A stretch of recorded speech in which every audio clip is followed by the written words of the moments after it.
ఒకసారి రెండుసార్లు అయితే పర్లేదు సార్. మేము గతంలో చాలాసార్లు చెప్పాం సార్, మాట్లాడుకుంటే చాలా వేదికలు చెప్పాం. అయినా వినకుండా పదే మాట్లాడి ఈరోజు ముఖ్యమంత్రి మాట్లాడిస్తాయి వచ్చాం సార్. సో మాకు ఇది డెత్ థ్రెట్ అనిపించి మేము ఇది చేస్తాం. ఒకసారి ఇలా వైఎస్ఆర్సీపీ రాష్ట్ర అధికార ప్రతినిధి ఒక అతను నాగార్జున యాదవ్ అతని పేరు. అతను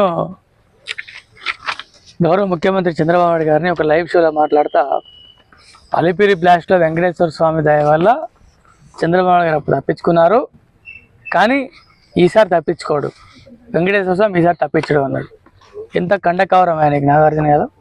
ముఖ్యమంత్రి గురించి మాట్లాడుతున్నావా లేకపోతే వార్డు మెంబర్ గురించి మాట్లాడుతున్నావు అనుకున్నావా? ఆ విషయానికి వస్తే ఏ వ్యక్తి మీదైనా సరే నువ్వు డెత్ థ్రెట్స్ ఇస్తావా? ముఖ్యమంత్రి గారి మీద డెత్ థ్రెట్స్ ఇస్తున్నావా? నువ్వు బెదిరింపులు చేస్తున్నావా? ఈసారి తప్పించుకోవాలంటే ఏంటి? నువ్వు నీ పార్టీ నాయకులు ఆయన మీద అటాక్ ప్లాన్ చేస్తున్నారా? నువ్వు నీ నాయకులు లేకపోతే నీ ఆధ్వర్యంలో కానీ నాయకుల ఆధ్వర్యంలో కానీ ముఖ్యమంత్రి మీద ఏమైనా దాడి చేసేటువంటి కుట్రకు తెరలేపారా మీరు? ఈ విషయం మీద ఇవాళ జిల్లా ఎస్పీ గారిని ఒక కంప్లైంట్ ఇవ్వడం జరిగింది. ఎస్పీ గారు కూడా కంప్లైంట్ తీసుకున్నారు. మేము కుప్పం డిఎస్పీ గారు కూడా ఫార్వర్డ్ చేస్తా అన్నారు ఎస్పీ గారు. ఎందుకంటే కుప్పం ప్రాంతం నుంచి ఎన్నికైనటువంటి ఎమ్మెల్యే గారు ముఖ్యమంత్రి గారు కాబట్టి, సో కుప్పం ప్రాంతం నుంచి ప్రాతినిధ్యం వస్తున్నటువంటి కారణాన అక్కడ కూడా డిఎస్పీ గారికి కంప్లైంట్ ఫార్వర్డ్ చేయబోతున్నాం మరి కాసేపట్లో. చాలా నిశితంగా దీన్ని పరిశీలించి చాలా కఠినమైనటువంటి చర్యలు ఈ వ్యక్తి మీద తీసుకోవాలి.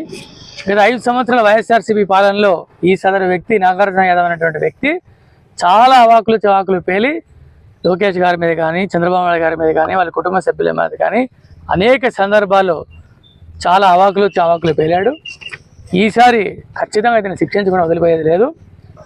మా తెలుగు యువత తరఫున చెప్తా ఉన్నాం, నాగార్జున యాదవ్ నువ్వు ఇటువంటి పనికిమాలిన మాటలు మాట్లాడడం మానుకోకపోతే, నువ్వు మరోసారి ఇటువంటి దుస్సాహసానికి ఒడిగడితే జరిగే పరిణామాలు చాలా తీవ్రంగా ఉంటాయి.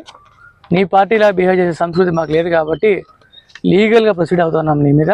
ఇవాళ కంప్లైంట్ ఇచ్చాం నీ మీద. ఖచ్చితంగా పోలీసులు కఠిన చర్యలు తీసుకుంటారని మేము భావిస్తున్నాం. ఖచ్చితంగా హోంమంత్రి గారికి కూడా ఈ రిప్రజెంటేషన్ పంపిస్తాం. మా జిల్లాలో ఇతర నాయకులు కూడా రిప్రజెంటేషన్ ఇస్తాం తెలుగు తరఫున. ఇటువంటి నీచపు మాటలు మాట్లాడే వ్యక్తి ప్రజాస్వామ్యంలో ముఖ్యమంత్రి స్థాయి వ్యక్తి మీద ఈసారి దాడి జరిగితే తప్పించుకోలేడు, వెంకటేశ్వర స్వామి తప్పించడం అన్నటువంటి ఎంత ఖండకారమైన మాటలు మాట్లాడాడు. మా నాయకుడి మీద మాకు ప్రేమ ఉంది, ఈ రాష్ట్రం మీద మా నాయకుడికి ఒక బాధ్యత ఉంది.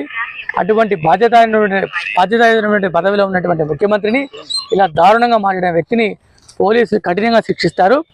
తొందరలోనే దీని మీద చర్యలు ఉంటాయి. మరొకసారి ఇటువంటి మాటలు మాట్లాడే ఏ వ్యక్తికైనా ముందే హెచ్చరిస్తా ఉన్నాం. మీరు ముఖ్యమంత్రి స్థాయి వ్యక్తులను కానీ లేకపోతే మా నాయకులు కానీ మా పార్టీ నాయకుల్ని ప్రభుత్వం పెద్దల్ని కనుక ఇటువంటి బెదిరింపు మాటలకు ఒడిగడితే సమాధానం ఎలా ఉంటాయో ఈసారి నుంచి చూస్తారు. చాలా తీవ్ర పరిణామాలు చట్టపరంగానే జరుగుతాయి. మీకు వేచి చూడండి.